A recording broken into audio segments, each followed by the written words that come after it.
that took place, but it wasn't something that like it was a surprise to us. It was a unified effort. And I can say this about that. The guys that I stay in contact with, I played 17 years in the league. Most of the guys that I stay in contact with now that I played with are from that team, are from the New England Patriots team back in the early or mid to late 80s, because there was just a special bond between us. And that's what has to happen now. I mean, in sports like football, particularly football, where it's the ultimate team sport, if there's not a care for one another, if there's not that bond beyond the field, you can go out in the field and play with your teammate, but if you really don't care about him and care for his well-being and want the best for him, then there's that magic is not going to click. You're not going to have that unification, that strength that's in numbers when people come together. You're not going to have that, and it's going to show up on the field. But we had that in that run, and it was special, and that bond still exists today. Yeah, that was a very interesting team. You know, you had 8 Pro Bowlers like Raymond Claiborne, yourself as a kick returner, John Hanna, Brian Holloway, Craig James, Fred Marion, Steve Nelson, Andre Tippett. You was on an All-Pro team, the second team, going with Brian Holloway, Andre Tippett, and John Hanna. So you had a talented team. You know, even though you lost to the Bears, that was a great team. But talk about that. Just being on a squad that was not just a bunch of no names. You had some guys. I mean, John Hanna may have been the greatest offensive lineman at that time. Talk about that. Just the group of players that were Pro Bowlers and All Pros. Yeah, man, that was football was different back then. Football was different back then. I remember my rookie year when you talk about guys like John Hanna and Andre Tippett and Raymond Claiborne and Nelson and Pete Brock and guys like that. My rookie year, Donnie Blackman. I don't know if you know who Donnie Blackman is, but he was on the other side of the linebacking core from Andre Tippett, and was just as explosive and just as mean and nasty and just as good as Andre Tippett was. But because Andre was on the team, Donnie kind of took a back seat in terms of notoriety. But Donnie didn't speak to me my whole entire rookie year. Andre didn't speak to me my whole entire rookie year. So my second year I come in and I asked him, I said, well, now what's up? You guys, don't like me? What's going on? Let me know what's up. Then I know how to carry myself. I know whether to, expect anything from you or not. They said, listen, when you play 16 games, then we'll talk to you. My rookie year, I got hurt. I broke my ribs one time in the preseason, so I ended up missing about 4 weeks. And then I dislocated my shoulder about halfway through the season, so I missed another 3 or 4 weeks for that. So I didn't play 16 games my rookie year. And that's what they told me. They said, listen, when you play 16 games and you play every game of the season, then you can talk to us. That's the kind of folk that when you talk about the Pro Bowlers and the All Pros, that's the folk, the kind of players I played with. And, I took that to heart. It meant something to stay on the field. It meant something. It's different now, but it meant something when you were able to go out in spite of how you felt. Even if you had a little injury, to go out and perform at a high level, your teammates respected you for that. And those are the kind of guys that I played ball with. Okay, I'm gonna go back to before I talk about the Super Bowl, the AFC Championship game. You beat the Dolphins 31-14, and at that time, that was one of the great upsets in NFL history because Dolphins was heavily favored. They were in the Super Bowl the previous year. Marino was doing his thing. He was a sensation. He threw 48 touchdowns, I believe, his rookie, his second year, and the third year is like it was gonna be Chicago and Miami. Like they was on collision course because at that time, the Dolphins beat the Bears on Monday Night Football, but you got spoiled with that from happening. Does that game make up for? I know it's college for losing in the Orange Bowl to Miami by beating Miami Dolphins and going to the Super Bowl. I wouldn't say it made up for the game we lost. That's a good comparison, though. And I never thought of it that way. But I wouldn't say that it just makes nothing ever can make up for that loss against the University of Miami. Ever. Nothing. We could have won a Super Bowl and it wouldn't have made up for that loss. But anytime we were able to go down and beat Miami in that Orange Bowl, man, it was special. And we every year that I was in New England, for those 9 years, we played Miami tough. We played them twice a year, obviously, because we're in the AFC East. And every year that we went down there to play Miami, we would always play them tough, regardless of what our record was. So, and it was something special to us. It was always a big rivalry. It was something special to be able to go down and beat Miami. So when we were able to do it again that year in the playoffs, to go to the Super Bowl, yeah, that was, yeah, that was a lot. That was a lot. It was big for us. Okay, talk about that, Super Bowl experience. And obviously, went up against one of the great teams of all time. The '85 Bears. They've always been renowned as the best, one of the best ever, especially their defense. Talk about that Super Bowl experience in New Orleans during that week. Unfortunately, you lost 46-10. But just talk about yourself, personally being in a Super Bowl. Obviously, you played in the Orange Bowl against Miami.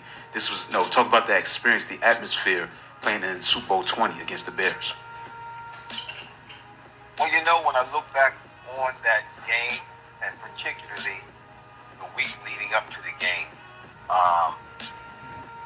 we really didn't get a chance, or really didn't, I shouldn't say get a chance, we really didn't get out because of the boundaries that the coaching staff had set for us. We really didn't get out and get a chance to enjoy what was happening in terms of any festivities or anything like that surrounding the Super Bowl, particularly the week before the Super Bowl. And I really do believe, looking back on that week, that kind of hindered us, because we came into the game tight. We came into the game playing tight. We weren't loose. We didn't treat it like it was another game. Like that's a cliche that you hear players and coaches say oftentimes. When you get to a big game, you have to treat it just like a regular game, and you really do. And we did. We treated it like it was the Super Bowl. We thought about it as though it was the Super Bowl. We put a lot of emphasis on the fact that it was the Super Bowl. And if you go back and watch that game, you can see we made a lot of mistakes in that game that we did not make even during the season, let alone the run in the playoffs to get to the Super Bowl. We made a lot of mistakes, dropped balls, fumbled balls, interceptions. Interceptions dropped by our defense. Just a lot of mistakes, missed tackles that we just did not do to get to the Super Bowl. So I attribute that to the fact that we were tight when we came into the game. So the whole experience, when you lose, man, it's not good. When you lose, it's not good. It's not a good experience when you lose. So when you talk about, when you ask me questions about the experience of the Super Bowl and what that felt like or what it meant, it's a bad memory. I mean, I'm sorry to say that, but that's what it is. I was referring to like No, sorry, but no, I was referring to like this being during that week, the week of the Super Bowl, leading up to the game. That's what I meant. That's yeah. Well, and that's what I was saying. Yeah. Our coaching staff was really tight with us. They kept a tight rein on us. They didn't allow us, to go out and do certain things like they do now. You hear about teams or guys going out, not getting carried away, but getting a chance at least to enjoy the atmosphere, a time or two, while they're there. As you get closer to the game, obviously, you clamp down. But we were there for a week, and every day was the same routine. We didn't get a chance to enjoy any time, whether it was family or whether it was, going out and enjoying one of the festivities that was taking place. We got a chance to do none of that. And I think that led to our demise. I really do. I think because we were so tight coming into that game that we really just didn't play the way we were capable of playing. When you go back and look at that film, you go back and look at that game, sometimes they put it on TV every now and then, one of the greatest games. I don't know if they call it one of the greatest games ever, but it's an old school game. They'll put that game on, to tout the Bears, and justifiably so, because they were a great team. We made a lot of mistakes in that game. A lot of mistakes. Mistakes that we just didn't make. And I attribute that to the fact that we were just too tight. Okay, the following year, expectations obviously high in New England. You win in the AFC East Division, but you lose in the divisional playoff against the Broncos. What went wrong in that situation? Losing to the Broncos 22-17. Yeah, that's just. Was that game in Denver? Yeah, it was in Denver. Yes, in Denver. Yeah, that was, man, every game I ever played in Denver, it's just tough to win in Denver. And they were a good team back then. You know, they had guys like Atwater on their team. They had a great defense. It was just tough to win in Denver, man. I mean, I think every game that I played as a Patriot out in Denver through my career with the Patriots those 9 years, we went out to Denver several times, and every time we went out there, we didn't win. We came back. We came back with a loss. It's tough to win in Denver, even now. And we just didn't play well in Denver. That's all. Yeah, Tony Eason. What kind of quarterback was he to you? Like Tony Eason, he was just part of that '83 draft class. Correct me if I'm wrong. He was in the '83 draft class. The quarterbacks. Tony Eason. Yeah. Talk about what kind of quarterback he was. All those quarterbacks. Well, when I got to New England, he was really good. I mean, he obviously touted as a high draft pick. He was drafted in that '83 class with all those other quarterbacks. He was the first one to be drafted. So New England was projecting him to be even better than Dan Marino, because Dan Marino was in that class. I don't know exactly what happened to Tony. I do know he got hurt. Maybe about 2 or 3 seasons into my career, he got hurt, and he was never the same after that. He was never the same. He was great before that, doing a great job. He was the one, most of the games that year we went to the Super Bowl, he was the one that led us to the Super Bowl. But once he got hurt, he just wasn't the same anymore. He may have played another year after that, but that was it. That was it. But before that, he was all that. He had a bright career ahead of him. Like you said, he was drafted in that class before, John Elway, before Dan Marino, before Jim Kelly. Jim Kelly was in that same class, so he was drafted before all those cats. When that injury took place, it impacted him, not just physically, but I believe it impacted him emotionally and psychologically. He was just never the same guy anymore. Okay, so let's fast forward. You played a long time with New England. You was there from 1984 to 1992. Now in '93, you go to the Dolphins. This is when the free agency explosion really took off. Obviously, you had Plan B free agency, but when '93 came around, it was all about anybody could go to any team. What happened with the Patriots? What made you want to go sign with the Dolphins, a team that you was dealing with all the time as a Patriot? Talk about that experience. Well, I just really wanted to get out of New England. I had a few bad experiences there, trying to grow up, become a man, and I really needed to go and get a fresh start somewhere else. Not just in terms of my career, but in terms of my personal life. And it was more so that than it was football, in terms of football. It's more so my personal life. I need to go somewhere and start over again. That's how I felt about it. Maybe the Patriots didn't feel that way, but when Parcells came in, he made several statements that if somebody didn't want to be there, he would be glad to trade them. So as soon as he made that statement, I went to him and asked, listen, I want to get out of here. And he obliged. He obliged. He didn't wait. He didn't hesitate. He said, that's what you want to do? Okay. And we were able to make a trade with the Dolphins. Okay, that first year, you played with Dan Marino. What was it like just playing with the great Dan Marino? Because now you played with Tony Eason. Now you're playing with Dan Marino. And unfortunately, he got hurt, I think, in that against Cleveland. He tore his Achilles. But talk about that first year. That messed me up when he got hurt. I was upset.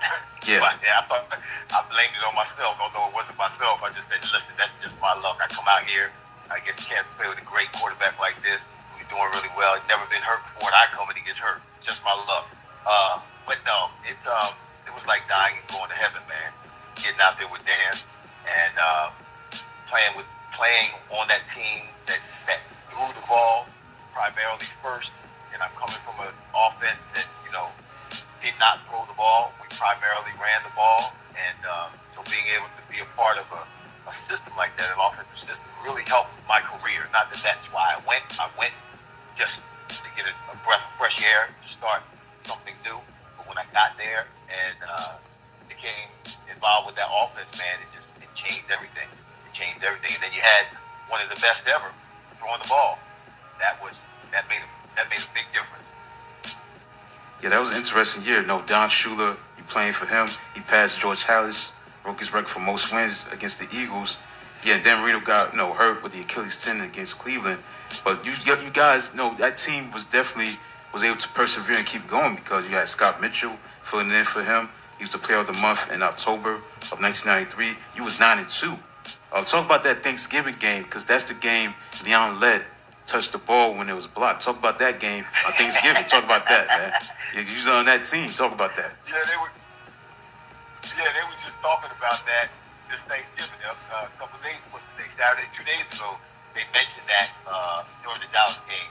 The commentators talking about the Leon Lett game, and I was telling my wife that I was at that game. I was in that game. Miami playing against Dallas, and the ball was loose, and Leon, all he had to do was let it go. Don't know why he touched it still to this day. Don't know why he went over there and touched that ball, but he did. We were able to recover it and win the game because of that. So that's why it's called the Leon Lett game. But that was, being able to play. When you look back, being able to play in a game on Thanksgiving against Dallas, tradition. You're part of history. You'll always be a part of history in something like that. So it's good to be a part of history. It's good that people can reflect back on that game. It's good that I can say, I was a part of that game. I played in that game, and I contributed in that game. I think I scored in that game at some point. So it's good. It's kind of funny how things turned out and how people label it the Leon Lett game. I'm sure Leon regrets that, or he doesn't like that. But no, it was. I've had some good times during my career, and some special times. When you look at, the Super Bowl game, when you look at the Leon Lett game, those are special times that are always remembered in the history of the NFL. And that would be the last win. I won that game. The Miami won that game 16-14, and you was 9-2, but you the only 9-2 team to not reach the playoffs. Like, what happened after that? Because after that, you lost to the Giants, and you took the wrong time to start losing. We started losing, man. We were 9-2 that year, best at 11 games, 9-2, best record in the NFL. We didn't win a game the rest of the season. We went on a slide, and don't know exactly why. Not because we weren't practicing, not because we had injuries. It wasn't any of that. We just started losing and could not get the train back on the track. It was discouraging. It really was. It was surprising. It was discouraging. When I remember going through that slide. I remember how we felt and what it felt like, that downhill slide coming in on Mondays and watching the film, having lost the game that we felt that we should have won after being, 9-2 after 11 games. We had Super Bowl in mind, but next thing you know, we're not even in the playoffs. So that was a tough pill to swallow, particularly with the crew that we had, the offense that we had, the power that we had, the ability that we had, the players that we had. It was a tough pill to swallow. It was almost like we felt as though we wasted an opportunity. Yeah, looking at that Thanksgiving game, no, you did not score a touchdown. Keith Byers ran for 77-yard touchdown. After that, it was all. Yeah, okay. Yeah, and after that, it was just field goals by Pete Stoyanovich. Yeah, he kicked. Okay. He kicked. That's the game where Keith Byers. That's the game where Keith Byers made the snow angel. Yeah. Yeah, it was snowing. Yeah. Yeah, that was. Yeah, he made the snow. That's right. Yeah, I'm thinking of a different game. Yeah, that's the game where Keith made the snow angel. That was when back in the old stadium when the roof was open. Yeah. So with the snow wouldn't get on the fans, but the snow would just be on the field. Yeah. Yeah, I've seen it right here. Yeah, that was strange. That was yeah. Yeah, Pete Stoyanovich, he kicked 3 field goals. So that was most of the points that were scored outside the Keith Byers touchdown. Okay, so 94. Right. The game I want to target is the 94 season opener when Dan Marino came back. You had a shootout against your former team, the Patriots. I remember that game. That was a big time game by Bledsoe, the new kid on the block, against Marino coming back. Talk about that win in the shootout. You had a big game yourself in that shootout. Talk about that game. The first game of the season, 94 against the Patriots. First of all, we had something to prove. So, Dan had something to prove. He comes back. So my first game with him, we were out to, and again, I'm playing against my former teammate, so I'm out to that I still got it. That not that they should not have traded me because I asked for the trade, but this is what they're missing. And yeah, we had a good game. Dan, I think I caught 3 touchdowns, 211 yards, something like that. So yeah, it was a shootout, and Bledsoe, was coming in to prove himself as well. It was I believe his second year in the league. He had done well his rookie year, but this was going to be his breakout year. So he was out there to prove something to everybody, and Dan was as well because he was back. Want to show everybody he was healthy, that he still had it, and we were able to win the game. It was a good game for the fans. It was a real good game for me because I was able to show off against my former teammate. Yeah, on 4th and 5, he threw a 35-yard touchdown pass to yourself, and you held off New England's last-minute route. You won 39-35, according to what I see right here. Yeah, on 4th down and 5. The Patriots were winning 35-32. Marino on 4th down and 5 threw a touchdown to you and on 35 yards. So that was a big-time catch by yourself. And yeah, that was a shootout, man, 39-35. That was a great win to start the season. Yeah. Well, we were that 4th down play. If we don't get the first down, the game is over because we didn't have any more timeouts. I'm sorry. And there was a play that Dan called in the huddle. The ball was supposed to be thrown on the left because we had trips on the left side. But he saw that I was man to man over by myself on the right, put out to the right. So he came up to the line of scrimmage and actually gave me a hand signal for a fly route. And when that happens, when those things happen in the game, when Dan comes up and looks at you and gives you a hand signal, it's just you and him. So that's what it was. And that's what made it really good because for me, those kinds of adjustments never took place in New England. In New England, when we called a play, and if the defense was in the proper defense to stop that play, we just chalked that one up as a loss. We never came to the line of scrimmage and made adjustments, never came to the line of scrimmage and made an audible. Never. For my first 9 years in New England, that kind of stuff never took place. So when I got to Miami and they were doing this kind of stuff, changing the play at the line of scrimmage, your Dan would give you a hand signal and it's you and Dan just playing catch. Man, it was like I said, it was like I died and went to heaven. It was playing a whole different type of football as a receiver for me that I never experienced in my first 9 years in New England. The other regular season I want to talk about, it was in November, and this is a famous game. It was known as the fake spike game against the Jets. The Dolphins was down by 17-0, and your team rallied back. It was known as he was gonna fake the spike, fake like he was gonna spike the ball. And he threw a touchdown to Ingram. Talk about that game because the Dolphins won 28-24. Talk about that win at the old Giant Stadium. Yeah, that actually I thought he was going to throw it to me because I was open too. He should have thrown it to me because it happened. That whole fake spike thing happened by accident in practice. We were practicing our 2-minute drill, and we got down and we were supposed to spike the ball. And I looked at Dan, he looked at me in practice, and instead of spiking it, he threw it to me and we scored. And we were like, okay, we got to put that in. But instead of throwing it to me during the game, he threw it to Mark. So, I was like, you're supposed to throw it to me, man. Yeah. But that's how that came about. It took place in practice. We just did it, and the coaches decided to put it in. And when we did the same thing, we all knew it was happening. We all knew we were going to do it. When Dan called for the 2-point or spike the ball, we knew that this is what's going to happen. We're getting ready to do this fake, and it's going to work. So, yeah, the story behind it makes it even better. And it was a great play. It was a great play. The amazing thing about that game is that today's the day that happened. It was on November 27th, 1994. So on the day you were on my show, that happened, 27 years really? ago. Yeah, November 27th, 1994. So it's perfect for you to come on the show on this day. Oh, that's fake spike game. Yep. Right. November 27th, 1994. Yeah. I like that. Mm-hmm. I like that. Yeah, that's there was a reason I knew I was supposed to come on the show. Yeah. On that day, talk about that game, man. All right. Okay, the playoffs. You go to the playoffs and you beat the Chiefs going up against Marino versus Montana. Talk about that experience. On that side, Marino versus Montana. Your squad wins against the Chiefs. Talk about that game. That was the wild card game. Yeah, you're bringing up some old stuff. I'm trying to recall that game. Here's my thought behind that. Anytime you're going up against Montana, you know it's going to be a tough game.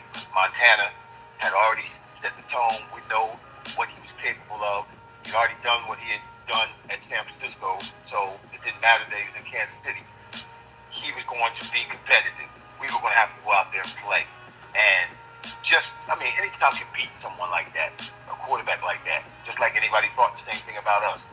Anytime anybody beat us and Dan was our quarterback, it's always a great accomplishment because athletes, quarterbacks like Joe Montana, man, he's in the Hall of Fame. He's a great competitor. He makes those players around him better, and you have to be on all your P's and Q's. You have to dot all your I's, cross all your T's if you're going to beat someone like that. So to be able to go out there, to go there and beat him, it was a big deal. It was a big deal. Yeah, on the Dolphins, your team won 27-17. It was in a wild card game. It was weird. It was great to see that time. Marino against Montana because they had met in the Super Bowl several years back, and this time Marino, I guess, got revenge personally, but they won 27-17, and you advanced to the second round. Unfortunately, you lose to the Chargers, man. You had a 21-6 lead, and you lose the game 22-21. Pete Stojakovic missed a 47-yard field goal that could have won the game. But talk about that game, losing a tough game because you had the lead. You had a chance to go to the championship game and play the Pittsburgh Steelers. That would have been interesting, for especially for Marino going against a team, growing up. He's from Pennsylvania. Yeah. It would have been on the road, I think, at that time. But talk about that tough loss against the Chargers.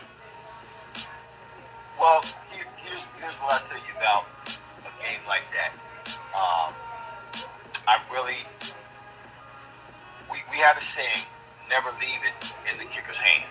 And though Pete Stojakovic was a great guy, in my career I never had a whole lot to do with kickers because I really didn't. They weren't I didn't have anything against them, but they weren't my favorite people on the team. Why? Because they don't do the same thing everybody else does. All they do is kick.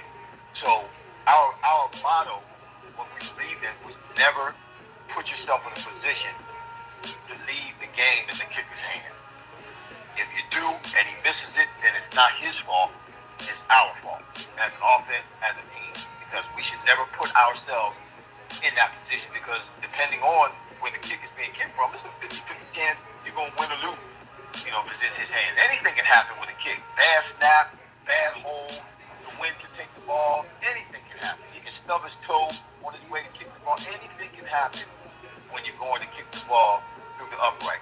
So our motto, what we said was never leave the game in the kicker's hands. And when we do, if he misses the kick, it's not his fault. We have to blame ourselves, and that's what we did for that game. We didn't blame it on him. We never should have. Like you said, we blew a lead, so that's our fault. That's our fault. If he misses the kick, makes it that's great.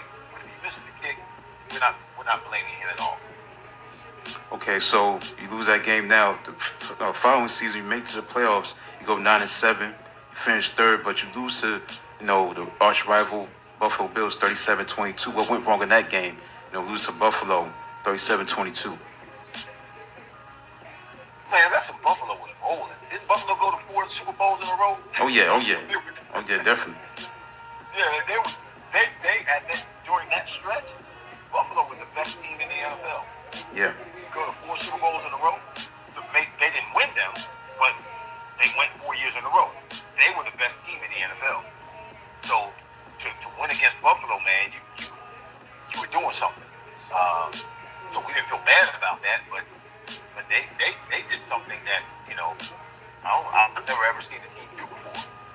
To make it there 4 years in a row, you know how hard that is. Yeah. In that game, the Buffalo, they ran for a playoff record 341 yards, and they took a 27-0 lead in the fourth quarter. And unfortunately, that was the last game for Don Shula. He announced his retirement. Now let's talk about Don Shula. unfortunately passed away, a few years back, I think a couple of years ago, I think. But anyway, talk about Don Shula, the man he was to you and a coach, to you personally. Well, there's a little. I love Don. Great guy, great coach, old school coach. He had an old school mentality. Um, so the kind of coaching some of the stuff that we did back then, you know, is illegal now. Coaches don't do the kind of stuff that old school coaches did. But there's a story with Coach Shula I don't think many people know about, and that is, that time, I was traded by the Patriots to the Dolphins in 1983, I think it was, something like that, 81, 82, something, 90, 91, 92, something like that. But the 4 or 5 years prior to that, I was really trying to get out of New England. So while I was at New England, and obviously AFC East, we would play Miami twice a year. After each one of those games, I would go up to Shula and I say, "Good game, coach. Please, can you get me out of here?" He would laugh. He would laugh at me. "What are you talking about?" Coach said, "He can get me out of here." He just laughed. And I said that to him for 3 or 4 years after every game. Twice a year, I go up to him and I say after the game, I said, "Coach, you got to get me out of here. Get me out of here." He laughed. And then when the opportunity came, he actually took the, he traded for me and brought me down to Miami. Then we really laughed about it. "Thanks, coach. Thanks for getting me out of there." But no, we had a good relationship. He's a great. I mean, he's a legend. He's an NFL coaching legend, and I had the opportunity to play with him for 3 years, to play under him for 3 years. I played against him for many years, for 9 years, but I had a chance to play on his team for him and perform for him for 3 years. And that was just, and now I actually played his last year. His last year coaching, I was on that team. So that's special. That's special, man. Not many people can say that. Okay, so unfortunately, that was the last game for yourself because you end up going from the AFC East to the NFC East. Now you're playing with the Eagles. Now, talk about your experiences with the Eagles and the Redskins collectively going to a different conference and a different division. Talk about that experience. The Eagles and the Redskins. Well, it was different in the sense. Well, first of all, the Eagles, I was back home, so I was able to play and have a lot of my relatives and close friends come and watch in person. And then my role offensively changed. When I came to Philadelphia, John Gruden was the defensive offensive coordinator, I should say. And I became the focal point, not just with the running back, but I became the passing focal point. And the way they used me with motion and running inside routes, and not just outside routes, but routes inside between the linebackers and things like that. I'd never been used like that before either, not down in Miami. I was a speed guy, and they used me more on the outside down in Miami, not motioning from tackle to tackle, running routes in the middle of the field. And that's what it was, the West Coast offense. John Gruden's form was the West Coast offense, so he used me as the focal point, like Jerry Rice was in the West Coast offense out in San Francisco. So I really got a chance to catch a lot of balls. I really got a chance to elevate my game. I really got a chance to, do some things that I had not done before and develop myself in the latter part of my career as a receiver and continue to get better. So I really enjoyed that. I enjoyed the time I had in Philly. I enjoyed the time that I had in Washington because Washington, their offense was similar to the West Coast offense. It wasn't the West Coast offense, but it was similar. And those same kind of routes, inside routes against linebackers in the middle of the field, I ran those same kind of routes and was able to continue to advance my career. Okay, so you retired in 2001. Completed 17, NFL seasons. Your career, very good career. Maybe borderline Hall of Famer. 851 receptions, 12,785 yards receiving, 84 touchdowns. You had 15,594 all-purpose yards, and also you played in 255 games, which is the most ever for a New Jersey-born player like yourself. As you look at your career in its totality, do you look at your career as a Hall of Famer? Because you have credentials, man, like of a Hall of Famer. Talk about that. What do you think of that? You should be in the Hall of Fame? I don't think my opinion really matters, does it? Oh no. It's up to the voters. But I'm saying like it's your career, man. You got the numbers, you know. They always look at the numbers. Well, well, yeah, like you said, yeah, the numbers are there. That's exactly right. I do have the numbers. Um, whether I'm going to get in or not. When I retired, I was 5. I was 5th all time when I retired. Um, will I get in? I mean, that's yet to be seen, and it's really not up to me. Um, do I hope I get? Of course. Of course, I want to be in the Hall of Fame, man. Who wouldn't? I've played 17 years. I don't want to feel like, when I retired, I kind of felt like I played 17 years for nothing. Because I didn't win a Super Bowl, made a few Pro Bowls, which is great, but there's really no reward at the end of the tunnel. So, yeah, do I want to get to the Hall of Fame? Of course I do. Who wouldn't? You'd be crazy not to want to get to the Hall of Fame. Do I think I will? I don't know. Only the Lord knows that because it's out of my hand. It's out of my hand. Okay, man. Thanks for coming on the show, man. Thank you for coming on the show. Thank you for being a guest on the Rashad Show. Thank you for coming on, Irving Fryar. Thank you. Well, bro, I appreciate you, Rashad. No problem, man. Thanks for having me on. All right. Thank you. That's Irving Fryar.